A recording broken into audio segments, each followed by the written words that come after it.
La pasión, muerte y resurrección de Cristo es el triduo pascual. Es la más grande celebración de nuestra fe y está dentro de la Semana Santa. La Semana Santa inicia el Domingo de Ramos y termina el Domingo de Pascua. El Domingo de Ramos con la entrada mesiánica a Jerusalén, la entrada de Jesús, el Señor, montado en un burrito, es aclamado, Hosana, bendito el que viene en nombre del Señor. Y pues eso el domingo, pero pasan, mire, lunes, martes, miércoles, jueves, viernes y al quinto día, esa gente que lo aclamó así, después le está pidiendo al procurador o al prétor Poncio Pilato su muerte en cruz, además, su crucifixión. Así es la gloria de este mundo. La gloria de este mundo es efímera. Le agradezco que esté con nosotros. Gracias por el favor de su atención.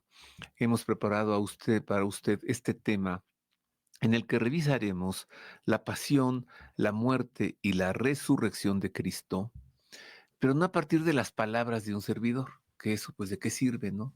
Las reflexiones y estas cositas, no, a partir del Evangelio. Y hemos tomado los textos del Evangelio según San Marcos, por ser el más breve de los 4 evangelios y por haber sido el primero en escribirse, hacia el año 34, 35, más o menos, después de Cristo. Pues no, perdón, entre el año 64 y el 65, unos 35 años después de la muerte del Señor. Así que nos centraremos pues en el Evangelio. ¿Qué es lo que nos dice el Evangelio de la pasión, la muerte y la resurrección del Señor, el triduo pascual?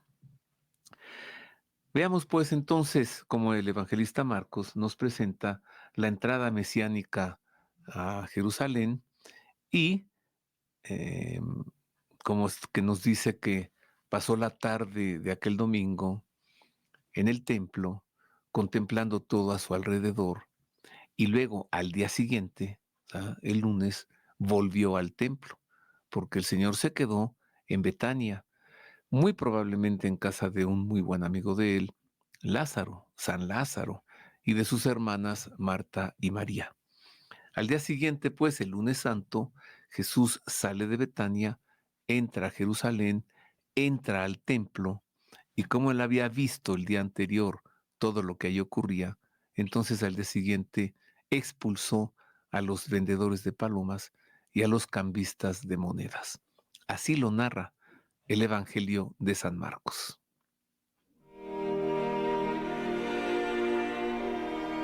Cuando se aproximaban a Jerusalén, cerca ya de Betfagé y Betania, al pie del monte de los Olivos, envía a 2 de sus discípulos diciéndoles: vayan al pueblo que está enfrente de ustedes, y no bien entren en él, encontrarán un burrito atado, sobre el que no ha montado todavía ningún hombre. Desátenlo y tráiganlo. Traen el burrito donde Jesús, echaron encima sus mantos y se sentó sobre él. Muchos extendieron sus mantos por el camino, otros follaje cortado de los campos.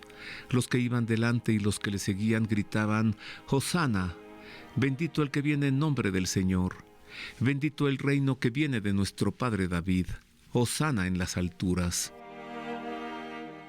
Y entró en Jerusalén, en el templo, y después de observar todo a su alrededor, siendo ya tarde, salió con los 12 para Betania.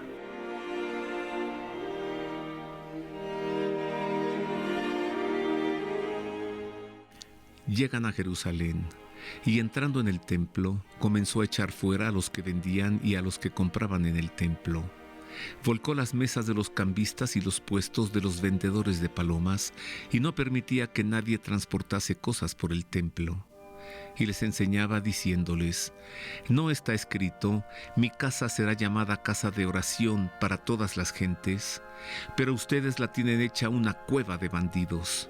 Se enteraron de esto los sumos sacerdotes y los escribas y buscaban cómo podrían matarle. Pero le tenían miedo, pues toda la gente estaba asombrada de su doctrina. Y al atardecer salía fuera de la ciudad.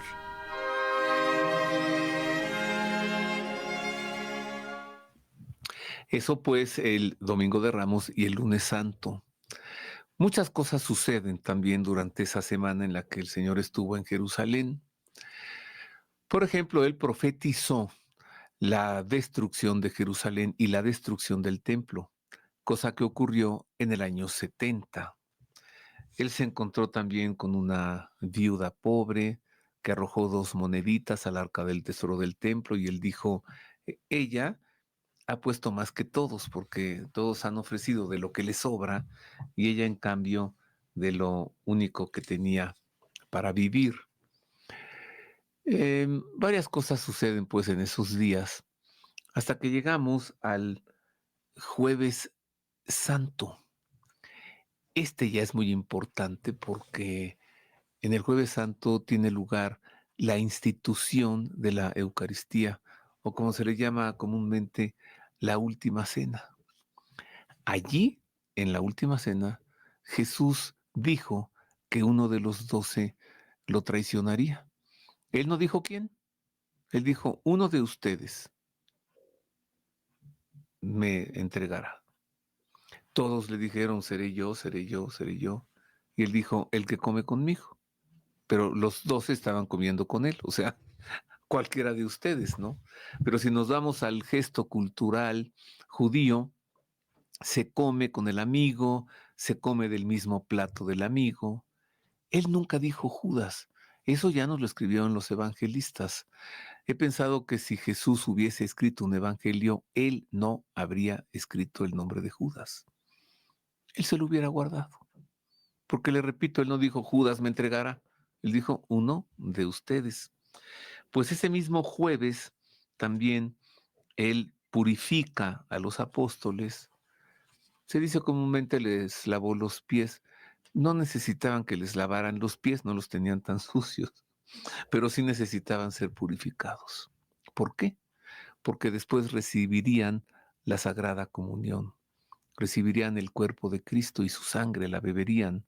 Por eso es que hizo este ritual de purificación.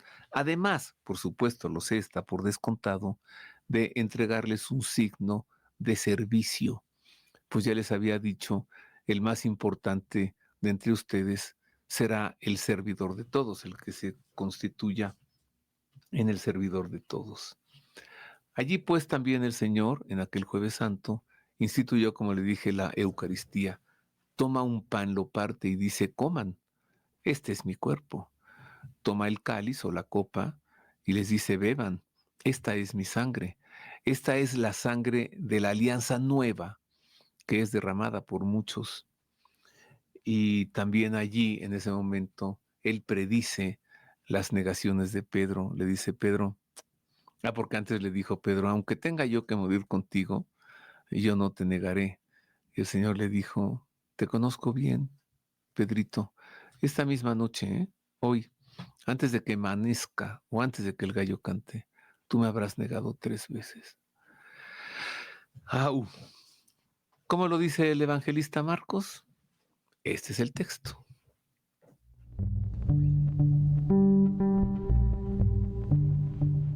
El primer día de los ácimos, cuando se sacrificaba el cordero pascual, le dicen sus discípulos, ¿dónde quieres que vayamos a hacer los preparativos para que comas el cordero de Pascua?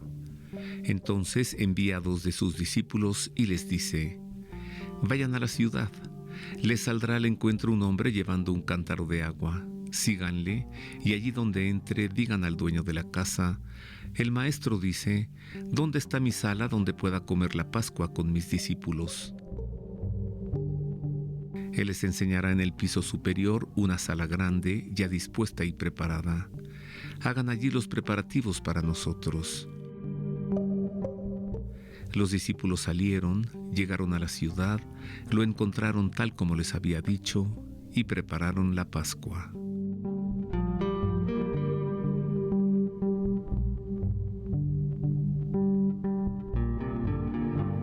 Y al atardecer llega él con los 12. Y mientras comían recostados, Jesús dijo, yo les aseguro que uno de ustedes me entregará, el que come conmigo. Ellos empezaron a entristecerse y a decirle uno tras otro, ¿acaso soy yo?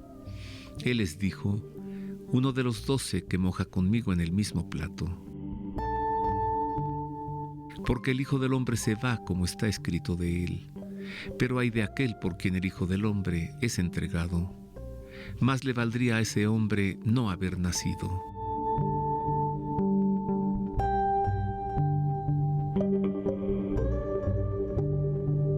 Y mientras estaban comiendo, tomó pan. Lo bendijo, lo partió y se lo dio y dijo: tomen, este es mi cuerpo. Luego tomó una copa y dadas las gracias se la dio y bebieron todos de ella. Y les dijo: esta es mi sangre de la alianza, que es derramada por muchos. Yo les aseguro que ya no beberé el producto de la vid hasta el día en que lo beba nuevo en el reino de Dios.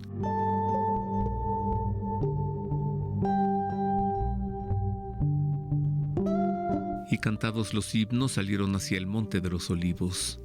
Jesús les dice: todos se van a escandalizar, ya que está escrito: heriré al pastor y se dispersarán las ovejas.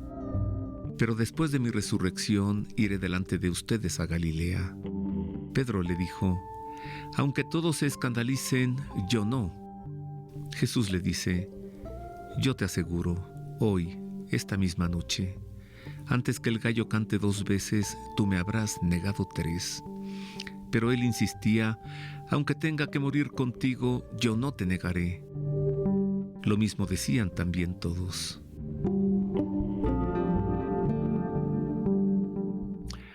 Una vez que terminaron de cenar, Jesús salió con sus apóstoles, cruzó por el valle del Cedrón, la hondonada, el torrente Cedrón. Habrá habido un puente seguramente, para llegar al monte que está enfrente del monte Sión. El monte Sión es donde está la ciudad de Jerusalén. Allí estaba el templo. En el monte de enfrente, el monte de los olivos. Allí había un sitio al que Jesús gustaba mucho de ir, de platicar con los suyos, de entregar doctrina, enseñanzas. Un lugar que habrá sido seguramente de algunos amigos de él y que se lo prestaban. Un sitio muy tranquilo, llamado Getsemaní, el huerto de los olivos. Allí en el huerto de los olivos, el Señor tuvo un momento muy intenso de mucha oración, de diálogo con el Padre Eterno, un diálogo en el que Jesús le dijo: Padre, ¿tú lo puedes todo? Aparta de mí esto que yo no quiero. Lo dijo: yo no quiero. Y finalmente lo acepta y dice: que se haga tu voluntad y no la mía. En un acto que va más allá de la voluntad y que es el amor. Y también esa noche de aquel Jueves Santo, después de esto, es apresado, capturado por sicarios que acompañan a Judas Iscariote, sicarios, un grupo armado con espadas y con palos de parte de los sumos sacerdotes y de los escribas. El evangelista los marca bien: sumos sacerdotes y escribas. Hasta este momento, los responsables de la pasión del Señor. Vamos al texto. ¿Cómo es que nos lo dice el evangelista Marcos con estas palabras? Van a una propiedad cuyo nombre es Getsemaní y dice a sus discípulos: siéntense aquí mientras yo hago oración. Toma consigo a Pedro, Santiago y Juan y comenzó a sentir pavor y angustia. Y les dice: mi alma está triste hasta el punto de morir. Quédense aquí y velen. Y adelantándose un poco, caía en tierra y suplicaba que a ser posible pasara de él aquella hora. Y decía: Abba, Padre, todo es posible para ti. Aparta de mí esta copa, pero no sea lo que yo quiero, sino lo que quieras tú. Viene entonces y los encuentra dormidos, y dice a Pedro: Simón, ¿duermes? ¿Ni una hora has podido velar? Velen y oren para que no caigan en tentación. que el espíritu está pronto, pero la carne es débil. Y adelantándose de nuevo, oró diciendo las mismas palabras.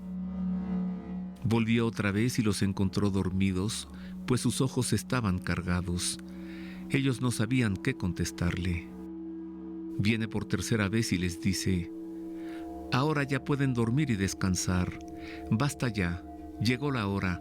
Miren que el Hijo del Hombre va a ser entregado en manos de los pecadores.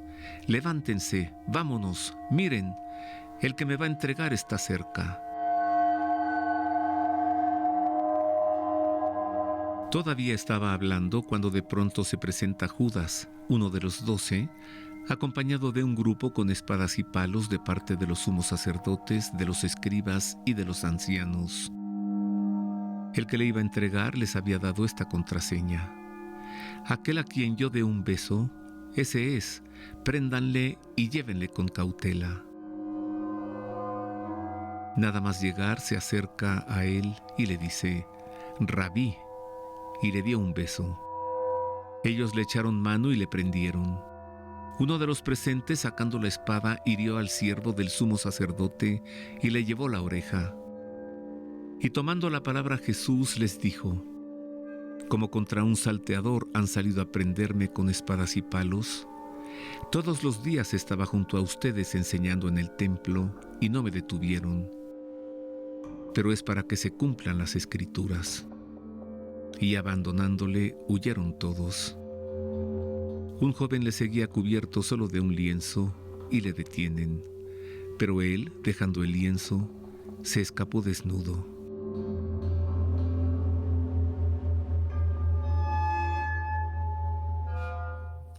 Así narra el evangelista Marcos ese momento terrible, el prendimiento de Jesús. Dice que Judas le dio un beso. Ay, hay quien quiere entregar allí, hay quien quiere encontrar allí crueldad. No, no hay tal. Era el saludo normal, era el saludo cotidiano. Es hasta nuestros días en Oriente, es la manera que los hombres tenemos de saludarnos así, sin dar un beso, solo juntando las mejillas. ¿Cómo iba a saludar Judas a su mejor amigo, que es Jesús? ¿Le iba a decir buenas noches, licenciado? Pues no, lo saludó con un beso. Pero fue la manera en la que Judas había acordado con los sicarios que le acompañaban, pues identificar a Jesús. Lamentablemente es el beso más famoso de la historia. Lamentablemente sí, da tristeza. ¿O cuál es el beso más famoso? El de Vivien Leigh a Clark Gable, en lo que el viento se llevó. El de, ¿cómo se llama esta? Casablanca, Ingrid Bergman, ¿cómo se llama? El de Play It Again Sam, ¿cómo se llama? Bueno, o sea, tristemente, el beso más famoso de la historia es este. Es el beso de la traición, es el saludo del traidor. Ya no le pudo Judas decir Jesús, le dijo Rabí, o sea, maestro. Judas había vulnerado la amistad, no Jesús. Por eso Judas es traidor, porque es traidor el que vulnera la amistad, precisamente. Bueno, es hecho prisionero y entonces fue llevado a la residencia del sumo sacerdote, a su casa, el palacio de Caifás. Y allí estaba ya reunido el Sanedrín. A eso no se le puede llamar un juicio, porque en un juicio hay una acusación. Hay pruebas que se entregan para demostrarlo. Y el acusado sabe de qué se le acusa y presenta pruebas de inocencia. Aquí ya escuchará usted, el evangelista Marcos nos dice que estaban buscando de qué acusarlo, así, de lo que fuera, pero una acusación terrible que ameritara una sentencia de muerte.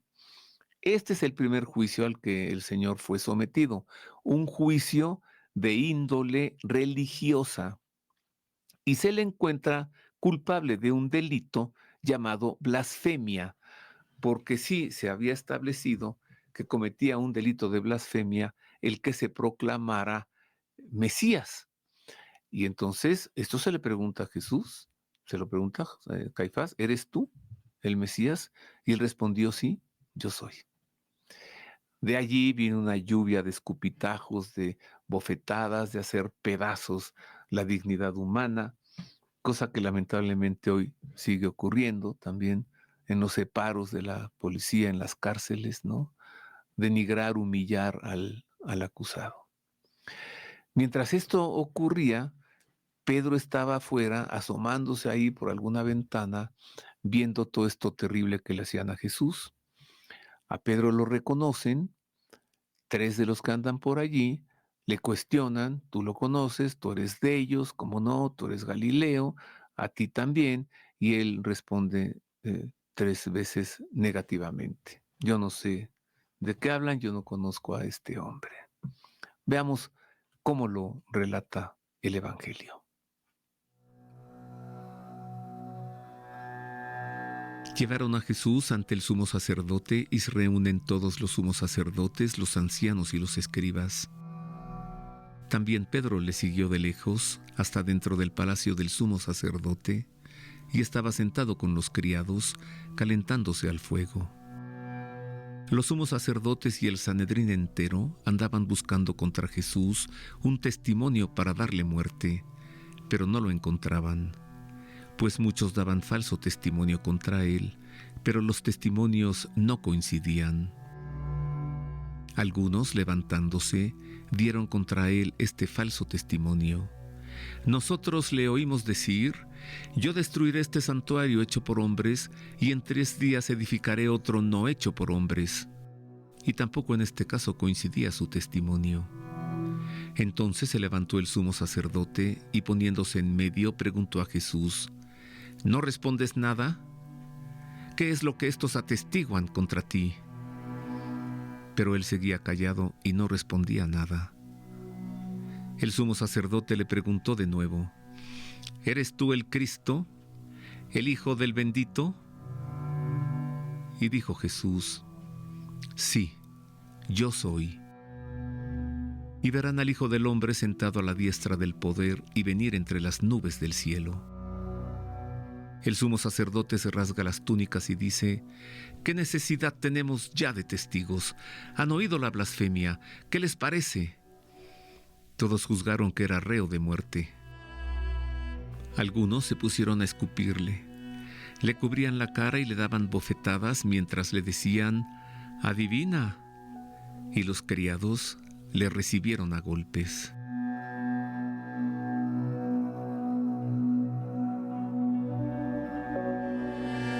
Estando Pedro abajo en el patio, llega una de las criadas del sumo sacerdote y, al ver a Pedro calentándose, le mira atentamente y le dice: también tú estabas con Jesús de Nazaret.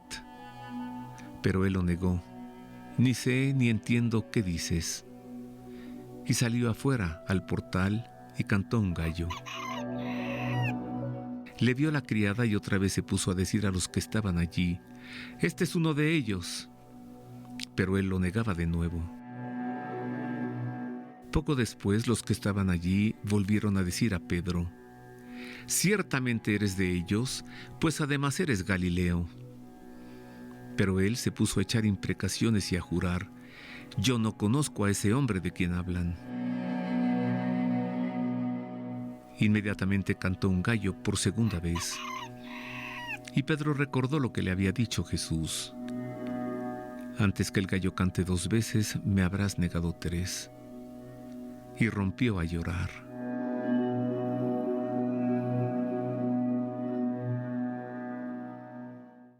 Tres veces lo negó Pedro. Ay, pobre Pedro, lleva 2000 años con esta culpa encima de él. Es que Pedro lo negó 3 veces. ¿Sí? ¿Y usted cuántas veces lo ha negado? ¿300? ¿3000? ¿300,000? No necesitamos salir a negar a Jesús. Basta con que no hagamos una de las cosas que Él nos dijo que hiciéramos. O basta con que hagamos una de las cosas que Él dijo que no hiciéramos. Por ejemplo, ¿cuál? Traten a los demás como quieran ser tratados ustedes. Si no hacemos esto, estamos negando a Cristo. Perdona al que te ofende. Toda vez que no perdonamos al que ofende, estamos negando a Cristo. Pobre Pedro, 3 veces. ¿Y nosotros cuántas llevamos ya, no?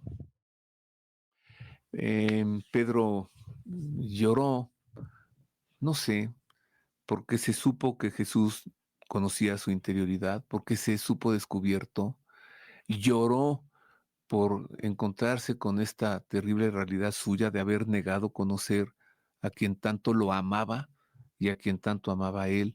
O lloró Pedro porque vio sus sueños y sus pretensiones fracasadas al ver a Jesús siendo abofeteado, golpeado, escupido, eh, juzgado por las máximas autoridades religiosas de su tiempo. Pedro lloró. Qué misterios son las lágrimas de Pedro.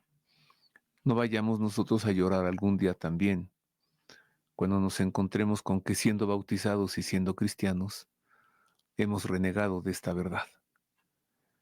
Lo digo, por ejemplo, por aquellos que se salen de la iglesia y se van a una secta. Pues es como alguna manera de negar a Cristo, ¿no? Es una actitud muy de Judas. Bueno, ¿qué más ocurre después? Pasa toda la noche el Señor detenido allí en unas mazmorras, sótanos de la residencia de Caifás, y al día siguiente, viernes, muy temprano, lo atan, lo amarran, lo encadenan y lo llevan así como si fuese una fiera salvaje ante el pretor Poncio Pilato. Lo llevan así para dramatizar, ¿no?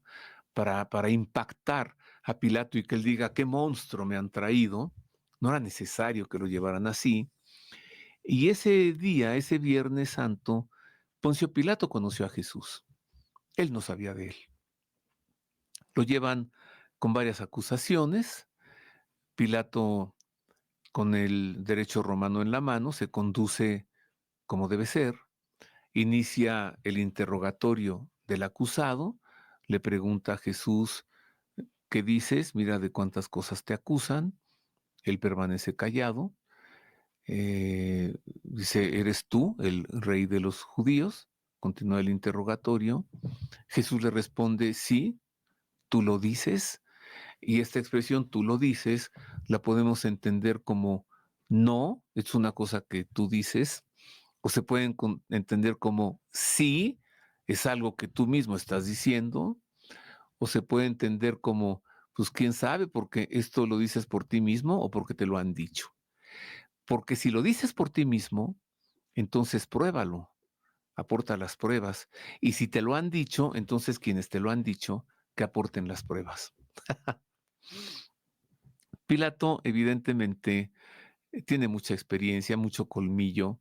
Él ha juzgado a muchos delincuentes, a varios criminales, y se da cuenta que este muchacho que tiene frente a él es inocente. Se da cuenta de ello. Y él, pues, se quiere conducir bien, acorde al derecho romano, lo quiere dejar en libertad, por supuesto. Se da cuenta también que estos acusadores le están presentando calumnias. Pilato trata de encontrar cuál es el interés que a ellos los mueve, porque quieren que ejecute a ese joven carpintero, quien, repito, es inocente a todas luces para Pilato, quien además de todo lo dirá. O sea, Poncio Pilato, y en ese momento habla Roma, y Roma es la madre del mundo. Pilato dice, yo no encuentro culpa en este hombre. Si aplicamos allí la expresión en latín, Roma locuta causa finita, que significa Roma ha hablado, el caso está terminado, entonces Roma habló por voz de ese joven procurador. Yo no encuentro culpa en este hombre. Y nos preguntamos, ¿por qué? Entonces lo mandó flagelar, primer castigo, y luego crucificar, segundo, pasando por encima del derecho romano que dice que nadie puede ser castigado dos veces por una misma razón. Eh, Intereses personales movieron a Pilato, sin duda. ¿Fue un juez injusto? Sí, por supuesto. Después de haber después de haber sido sometido a un proceso o juicio de naturaleza religiosa en el Sanedrín, fue pasado por un juicio de naturaleza civil con una causa política que luego se convirtió en penal y Jesús fue sentenciado a la peor manera de morir, reservada para delincuentes muy peligrosos, encontrado como delincuente de lesa majestad, es decir, un delito contra el imperio, por incitar a no pagar el tributo al César. Qué terrible. Pilato sentenció a un inocente. Que esto no se repita más nunca. Nosotros no somos jueces, pero pues no nos constituyamos en juez de nadie, ¿no cree? Vamos a ver cómo nos narra todo esto nuestro evangelista San Marcos. Pronto, al amanecer, prepararon una reunión los sumos sacerdotes con los ancianos, los escribas y todo el Sanedrín. Y después de haber atado a Jesús, le llevaron y le entregaron a Pilato. Pilato le preguntaba: ¿Eres tú el rey de los judíos? Él le respondió: Sí, tú lo dices. Los sumos sacerdotes le acusaban de muchas cosas. Pilato volvió a preguntarle: ¿No contestas nada? Mira de cuántas cosas te acusan. Pero Jesús no respondió ya nada, de suerte que Pilato estaba sorprendido. Cada fiesta les concedía la libertad de un preso, el que pidieran. Había uno llamado Barrabás, que estaba encarcelado con aquellos sediciosos que en el motín habían cometido un asesinato. Subió la gente y se puso a pedir lo que les solía conceder. Pilato les contestó: ¿Quieren que les suelte al rey de los judíos? Pues se daba cuenta de que los sumos sacerdotes le habían entregado por envidia. Pero los sumos sacerdotes incitaron a la gente a que dijeran que les soltase más bien a Barrabás. Pero Pilato les decía otra vez: ¿Y qué voy a hacer con el que llaman el rey de los judíos? La gente volvió a gritar: ¡Crucifícale! Pilato les decía: ¿Pero qué mal ha hecho? Pero ellos gritaron con más fuerza: ¡Crucifícale! Pilato entonces, queriendo complacer a la gente, le soltó a Barrabás y entregó a Jesús, después de azotarle, para que fuera crucificado.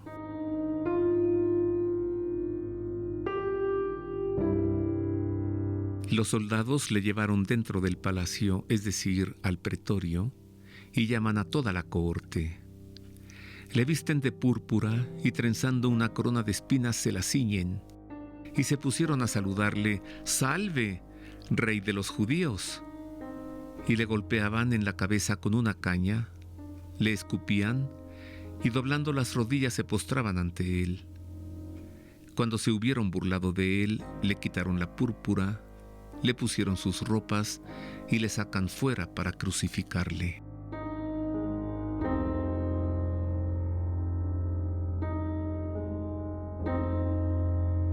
Y obligaron a uno que pasaba, a Simón de Cirene, que volvía del campo, el padre de Alejandro y de Rufo, a que llevara su cruz. Le conducen al lugar del Gólgota, que quiere decir Calvario. Le daban vino con mirra, pero él no lo tomó. Le crucifican y se reparten sus vestidos, echando a suerte saber qué se llevaba cada uno. Era la hora tercia cuando le crucificaron, y estaba puesta la inscripción de la causa de su condena: el rey de los judíos. Con él crucificaron a 2 salteadores, uno a su derecha y otro a su izquierda. Y los que pasaban por allí le insultaban, meneando la cabeza y diciendo: tú, que destruyes el santuario y lo levantas en 3 días, sálvate a ti mismo bajando de la cruz. Igualmente los sumos sacerdotes se burlaban entre ellos junto con los escribas, diciendo: a otro salvó y a sí mismo no puede salvarse. El Cristo, el Rey de Israel, que baje ahora de la cruz para que lo veamos y creamos. también le injuriaban los que con él estaban crucificados.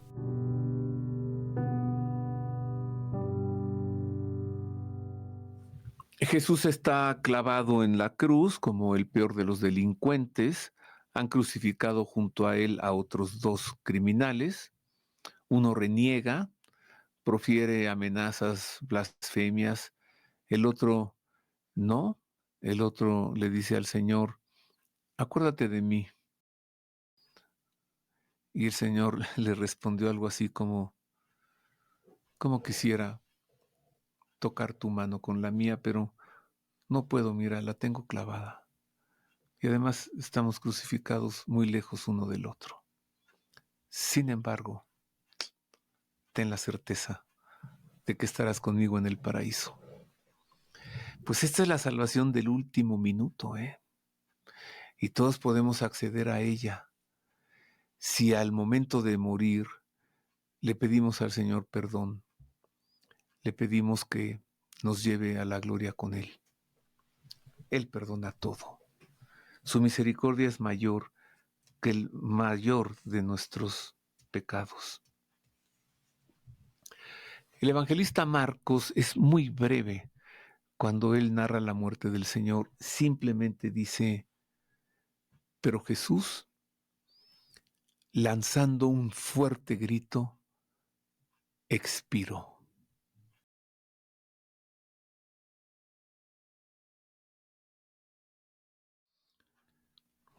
Es algo que no se puede explicar. Es un misterio. Pero es algo que se puede contemplar. Dios que se hace hombre. Dios que nace en el tierno bebé de Belén, que su madre, la Virgen María, nos lo presenta en un pesebre para que lo veamos y lo adoremos.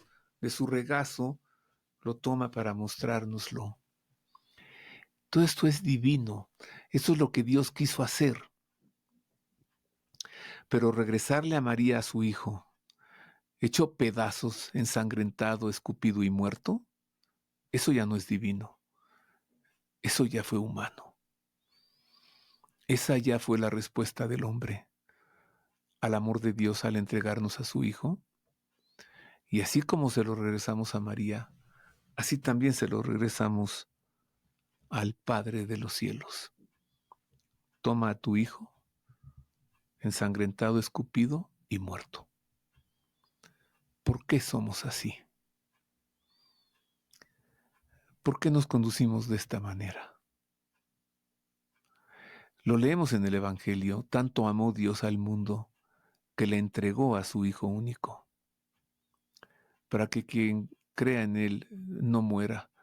Pues afiancémonos a eso y creamos en esto. Pero creer no solamente es considerar algo, sino actuar en consecuencia de eso en aquello que se cree. Si creemos que tanto amó Dios al mundo que nos entregó a su Hijo, entonces actuemos en consecuencia. Muy agradecidos con el Padre que nos entregó al Hijo. Sí, piense un poco en esto.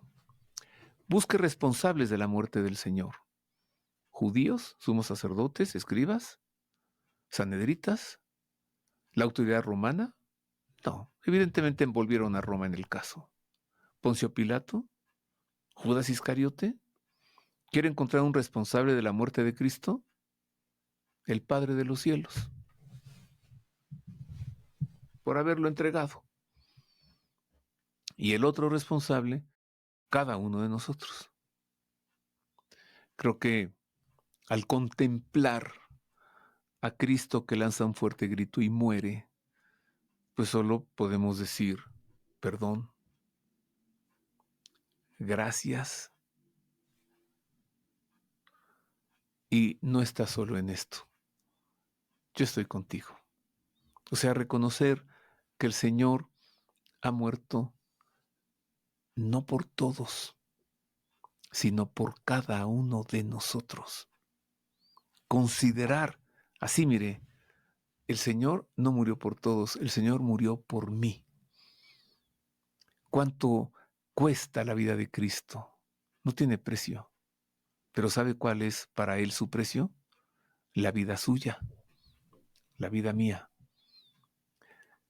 Como si el Señor hubiera dicho, prefiero morir yo a que vivas tú. O doy mi vida a cambio de que tú vivas. Esto es amar mucho. Él lo dijo, nadie ama tanto como aquel que da la vida por los que ama. Prefiero que vivas tú a vivir yo.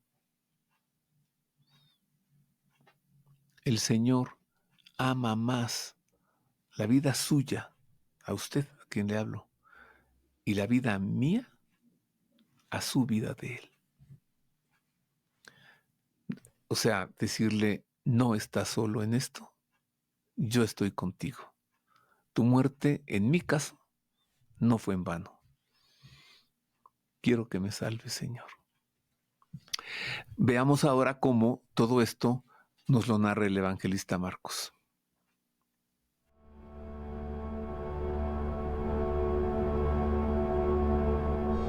Llegada la hora sexta hubo oscuridad sobre toda la tierra hasta la hora nona. A la hora nona gritó Jesús con fuerte voz, Eloí, Eloí, lema sabactani, que quiere decir, Dios mío, ¿por qué me has abandonado? Al oír esto, algunos de los presentes decían, mira, llama a Elías. Entonces uno fue corriendo a empapar una esponja en vinagre y sujetándola a una caña le ofrecía de beber diciendo, dejen, vamos a ver si viene Elías a descolgarle. Pero Jesús, lanzando un fuerte grito, expiró. Y el velo del santuario se rasgó en dos, de arriba a abajo. Al ver el centurión que estaba frente a él que había expirado de esa manera, dijo, verdaderamente este hombre era hijo de Dios. Había también unas mujeres mirando desde lejos, entre ellas María Magdalena, María la madre de Santiago el menor y de José, y Salomé, que le seguían y le servían cuando estaba en Galilea, y otras muchas que habían subido con él a Jerusalén.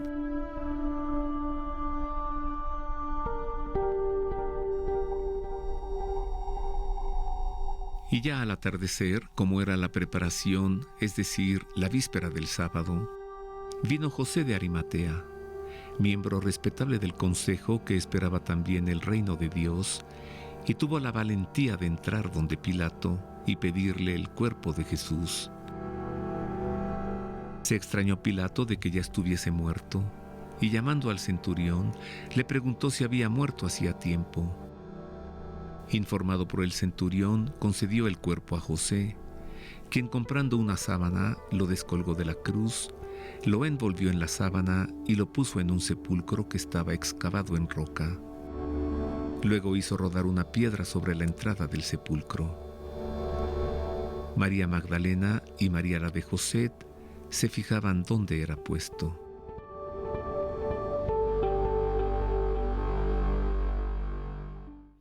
Qué gran hombre San José de Arimatea, ¿eh? Como nos ha dicho el evangelista Marcos, se armó de valor, se presentó ante Poncio Pilato, le pidió que le concediera descolgar el cuerpo del Señor y darle sepultura.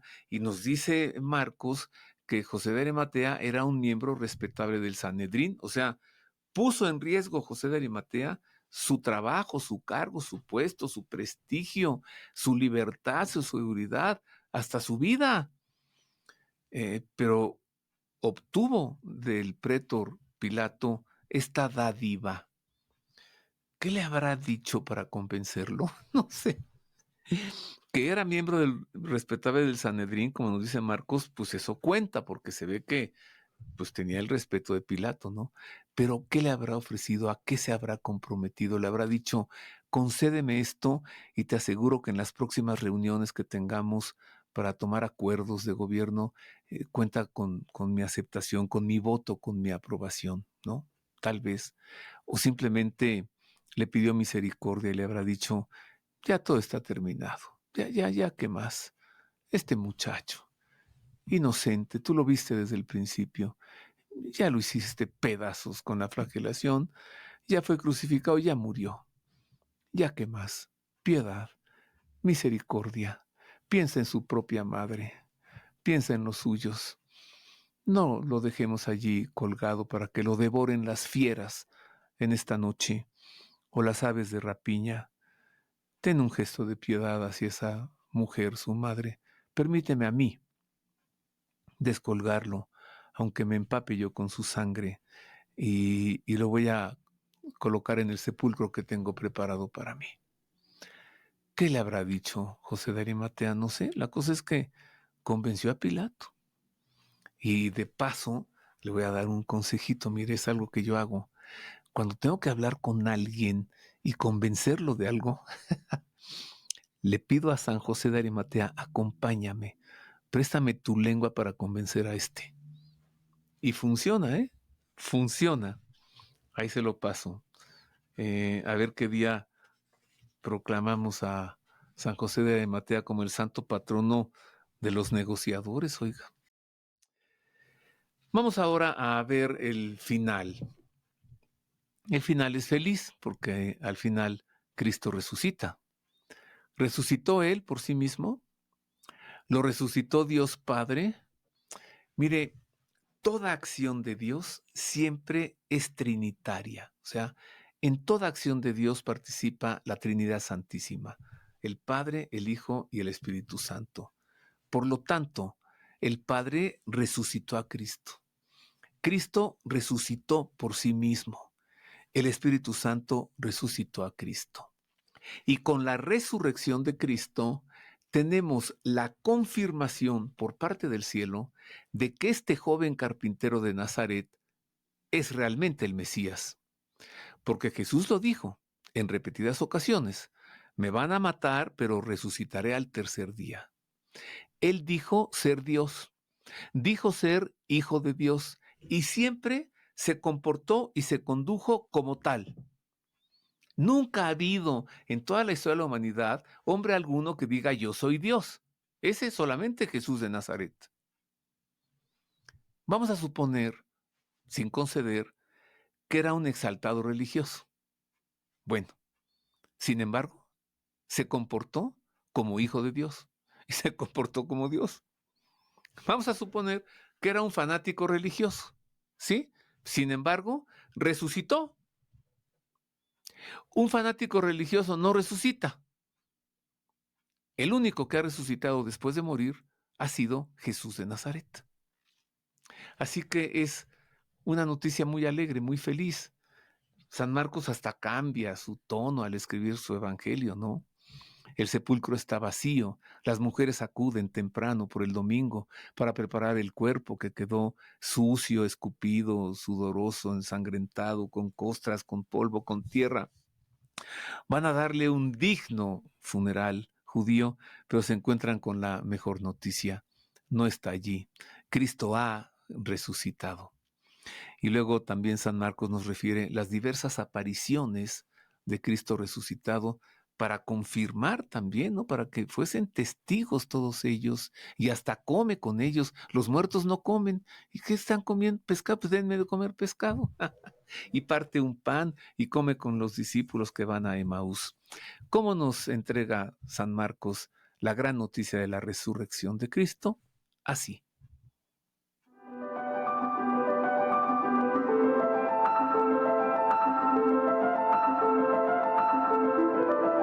Pasado el sábado, María Magdalena, María la de Santiago y Salomé compraron aromas para ir a embalsamarle. Y muy de madrugada, el primer día de la semana, a la salida del sol van al sepulcro. Se decían unas a otras: ¿quién nos retirará la piedra de la puerta del sepulcro? Y levantando los ojos ven que la piedra estaba ya retirada, y eso que era muy grande. Y entrando en el sepulcro vieron a un joven sentado en el lado derecho, vestido con una túnica blanca, y se asustaron. Pero él les dice: no se asusten, buscan a Jesús de Nazaret, el crucificado. Ha resucitado, no está aquí. vean el lugar donde le pusieron. Pero vayan a decir a sus discípulos y a Pedro que irá delante de ustedes a Galilea. Allí le verán, como les dijo». Ellas salieron del sepulcro, pues un gran temblor y espanto se había apoderado de ellas, y no dijeron nada a nadie porque tenían miedo.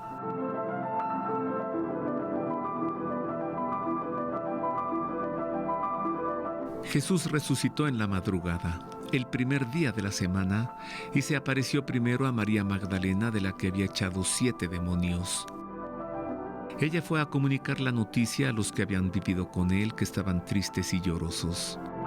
Ellos, al oír que vivía y que había sido visto por ella, no creyeron. Después de esto se apareció bajo otra figura a 2 de ellos cuando iban de camino a una aldea. Ellos volvieron a comunicárselo a los demás, pero tampoco creyeron a estos. Por último, estando a la mesa los 11 discípulos, se les apareció y les echó en cara su incredulidad y su dureza de corazón, por no haber creído a quienes le habían visto resucitado. Y les dijo: «Vayan por todo el mundo y proclamen la buena nueva a toda la creación. El que crea y sea bautizado se salvará. El que no crea se condenará. Estas son las señales que acompañarán a los que crean. En mi nombre expulsarán demonios, hablarán en lenguas nuevas, agarrarán serpientes en sus manos y aunque beban veneno no les hará daño. Impondrán las manos sobre los enfermos y se pondrán bien». Con esto, el Señor Jesús, después de hablarles, fue elevado al cielo y se sentó a la diestra de Dios. Ellos salieron a predicar por todas partes, colaborando el Señor con ellos y confirmando la palabra con las señales que la acompañaban.